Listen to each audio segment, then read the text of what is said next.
우리 대한민국이 그 생선을 얼마나 소비하는지는 알고 계십니까? 아시아권에서.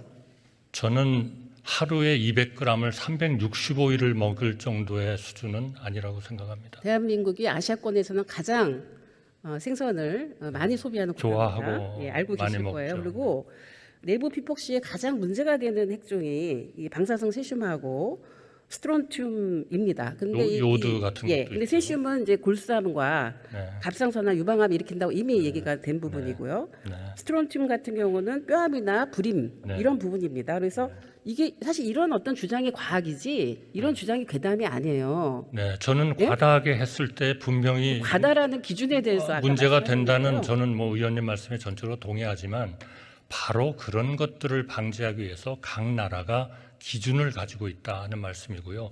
그 과학적 기준을 충족을 했을 때에는 연간 1mSv 이상을 넘어가지 않는다 하는 것이 우리 원자력 안전위원회의 고시에 이미 어떤 핵종을 우리가 규제하고 있다는 것이 다 공개가 되어 있습니다. 그러니까 과학자들이 그걸 보고 계산을 해보면 우리나라의 기준이 우리의 국민들을 위해하게 하는 건지 충분히 견딜 수 있는 그런 수준의 규제를 하고 있는지 하는 것을 아마 아시게 되리라고 생각합니다. 그러나 그럼에도 불구하고 정부로서는 국민의 안전이 최고로 우선이고 그리고 우리가 정한 그러한 국민의 안전을 보호하기 위한 그러한 여러 가지 기준을 철저하게 지켜야 되고 그것은 일본에 대해서도 마찬가지고 국제사회에 대해서도 마찬가지 그러한 우리의 권리고 예. 또 의무이기도 하다 이렇게 생각합니다.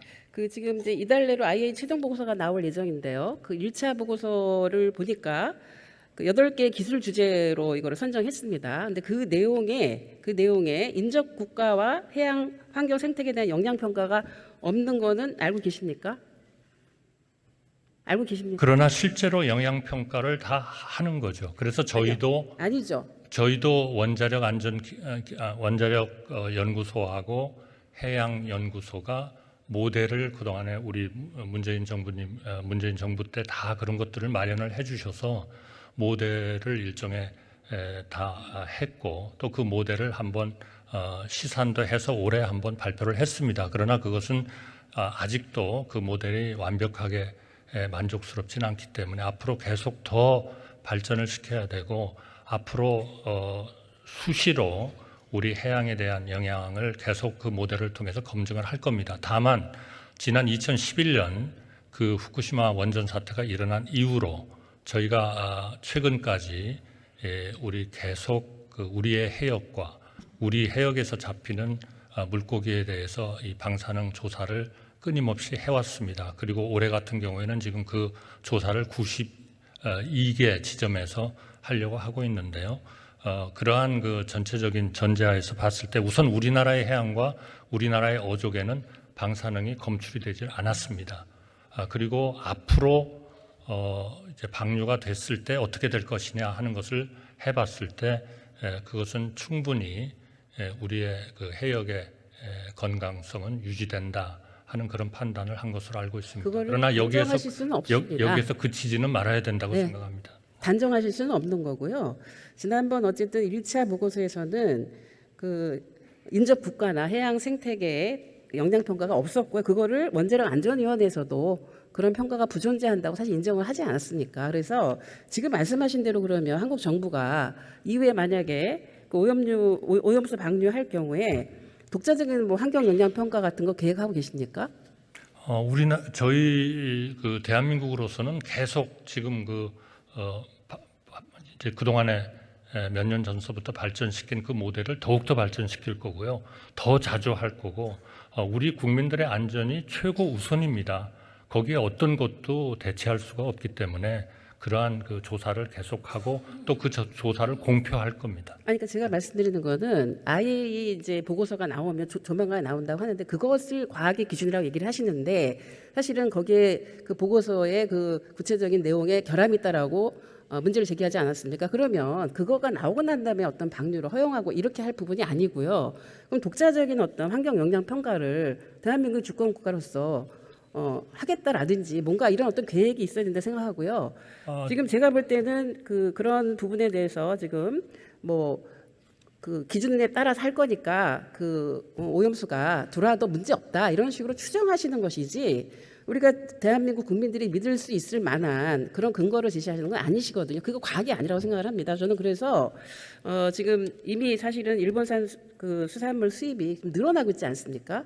늘어나고 있죠. 일본산 수산물은 금지되어 있습니다. 아니요. 그건 8개 현에 대해서만 금지가 돼 있지. 후쿠시마 8개 현으로부터는 금지가 돼 있고 나머지는 들어오고 나머지 있어요. 해역에서도 보통 그 어종에 대한 기준은 100베크렐인데요. 100베크렐인데 저희는 0.5베크렐이라는 엄청나게 강한 그 세슘의 기준을 강화해가지고 만약 그거를 위반하는 어종이 나오면은 17개의 추가 핵종에 대한 자료를 검토하도록 되어 있습니다. 그래서 사실상 일본으로부터의 조금이라도 방사성에 오염된 생선은 사실상 못 들어오고 있습니다.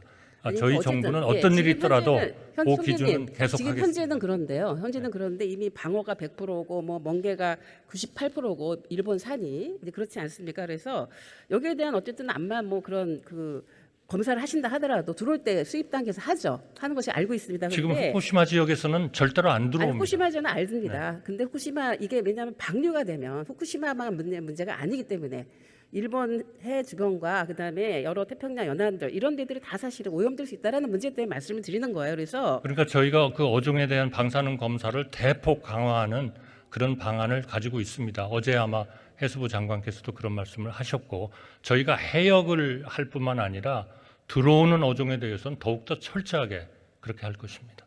예, 아까 제가 말씀드린 대로 이게 지금 IAEA에서 분석하고 있는 내용도 인근 해안에 대한 그런 분석을 하고 있는 게 아니기 때문에 그 주장만 결과만 갖고 할 수는 없다. 이거를 말씀을 드리는 거고요. 저는 인근 해역에 예. 대해서 IAEA도 또 일본하고 협조를 해서 여러 번 한 걸로 알고 있습니다. 그리고 저희는 계속 할 거고요. 아니 왜냐하면 지금 그동안 문제가 제기가 된 게 이게 시료 채취 과정이라든지 아니면은 저장 탱크에 대한 핵종 분석이라든지 아니면 알프스에 대한 신뢰성이라든지 계속 문제가 제기가 됐거든요. 그러니까 이런 문제 그다음에 이후에 방류 후에 해양 모니터링 계획이라든지 이런 굉장히 문제가 많다라는 지적이 됐습니다. 이거 뭐 앞에서 대정부 질문 때도 얘기가 됐었기 때문에 이 부분에 대해서 지금 상태에서는 이런 과정 자체가 사실은 문제가 있기 때문에 이거를 좀 단호하게 반대한다, 수용할 수 없다 이런 입장을 취해야지.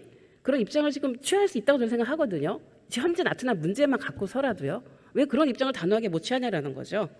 저희는 단호하게 그것이 과학적이 안 되면 대한민국부터 나서서 반대할 거고 그리고 방류를 하지 못하도록 관련되는 모든 국제적인 재판소 같은 데다가 제소도 할 거고요. 관련국들과 전부 다 협력을 할 겁니다. 어떻게 그런 것들을 뻔히 위반을 하고 과학적 기준을 안 지키는 나라에 대해서 대한민국이 그런 거를 방류되도록 허용하겠습니다. 아니 과학적 기준 안 지켰다고 제가 조금 아까 예를 들었잖아요.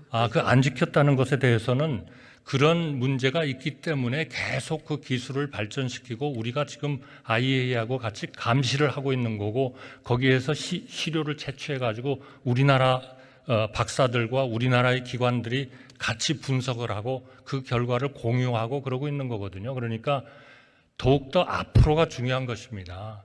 앞으로 정말 이런 문제가 없이 이러한 모든 기준이나 이런 것이 맞도록 국제사회와 협력해가면서 또 IAEA하고 협력해가면서 강하게 일본이 그러한 기준을 잘 지키도록 하는 것이 중요하고 또 저희는 저희대로 우리는 우리대로 계속 해양과 어족에 대해서 아니 30년 동안 계속 하시겠다는 거예요? 30년 당연하죠. 계속 일본이 잘하고 있는지 그다음에 여러 가지 물론이죠. 문제가 제기된 거 그거 계속 따져가면서 하시겠다는 그거는 거예요? 30년이 아니라 50년이라도 반대하면 해야죠. 되는데 그거를 왜 합니까 도대체? 더 안전하게 하게 될 때까지 방류하지 말라고 얘기를 해야죠. 그게 정부가 할 일이죠. 그거는 제가 말씀드렸지 않습니까? 그건 문재인 대통령 계실 때부터 이 문제에 대해서 과학적으로 되면은 큰 문제가 없다. 예, 제가 마지막 한 가지 반대하지 여쭤볼게요. 네. 마지막 한 가지 여쭤볼게요. 오염수 방류 이후에 일본 정부가 지금 일본산 수산물에 대한 이제 8개월 수입 규제를 하고 있는데 이 부분에 대해서 WTO를 만약에 제소를 하면 총리께서 책임을 지시겠습니까? 제소를 할 가능성이 있죠. 그러나 그러면 WTO라는 것은 누가 제소를 하면 제소를 당한 쪽에서 원하지 않는다면 당당하게 싸워야죠. 그게 바로 분쟁 해결 절차 아닙니까? 저희는 그거는 계속 싸울 겁니다. 책임 싸우고 지시냐고요? 책임이라는 건 어떤 네. 책임이죠? 아니 이제 이 저기 뭐야 아니 싸울 거냐는 수입- 싸울 거냐는 책임지느냐 하면 당연히 싸우겠습니다. 그건 그거 그건 WTO가 지켜보겠습니다. 원래 그런 과정을 네. 가지고 있는 것이니까요. 그리고 또 지난번 2018년, 19년 2년간의 우리 문재인 정부에서 또 잘 싸우셔가지고 저희가 1심에서 졌다가 2심에서 이겼지 않습니까? 거기에 따라서 저희가 지금 일본산 어족을 수입 금지하고 있는 거거든요. 그런 잘 싸운 노하우를 저희가 다 받아가지고 WTO에서 싸워야죠. 그건 뭐 당연한 겁니다. 방류를 허용하게 되면 그 논리가 약해집니다. 그거 그렇지 말씀드린 않습니다. 거고요. 아니요, 그것은 그거 해양의 말씀드린 거고요.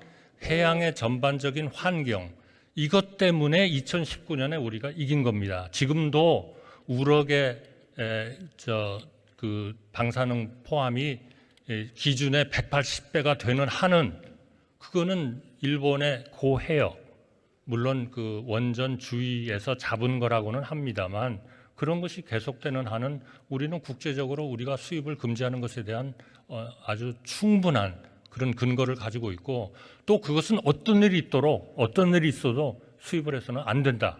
저는 그렇게 생각합니다. 우리 국민이 안심할 때까지 또 우리 국민이 안전하다고 생각할 때까지 저희는 그건 지키겠습니다. 그 야당과 국민들이 이렇게 제기를 할 때 정부가 입장을 태도를 좀 바꾸시는 기회를 드리는 거니까요. 잘 좀 새기시기 바라고요.